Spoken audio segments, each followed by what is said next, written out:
હરસિદ્ધિ માને હર્ષલ, હર્ષદ, હર્ષત, સિકોતર અને વહાણવટી માતા જેવા નામો દ્વારા ઓળખાય છે. તેઓ ભગવાન શ્રી કૃષ્ણના કુળદેવી પણ છે.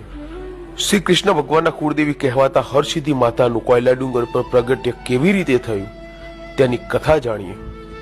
કે બેટ દ્વારકામાં રહેતા રાક્ષસ શંખાસુરને હણવા માટે ભગવાન શ્રી કૃષ્ણએ તેમના કુળદેવી હરસિદ્ધિ માતાની કોયલા ડુંગર પાસે પૂજા અર્ચના કરી. શ્રી કૃષ્ણની ભક્તિથી પ્રસન્ન થયેલી માતા કોયલા ડુંગર પર પ્રગટ થયા અને શ્રી કૃષ્ણને કહ્યું કે તમે તો ત્રિભુવનના નાથ છો, સર્વશક્તિમાન છો, છતાં મને કેમ યાદ કરી? ત્યારે શ્રી કૃષ્ણએ માતાને વિનંતી કરી કે બેટ દ્વારકામાં રહેતા રાક્ષસ શંખાસુરને હણવા માટે મારે તમારી સહાયતાની જરૂર છે. માતાજીએ વચન આપ્યું કે જ્યારે તમે 56 કોટી યાદવો સાથે શંખાસુરને હણવા જશો ત્યારે દરિયા કિનારે ઊભા રહીને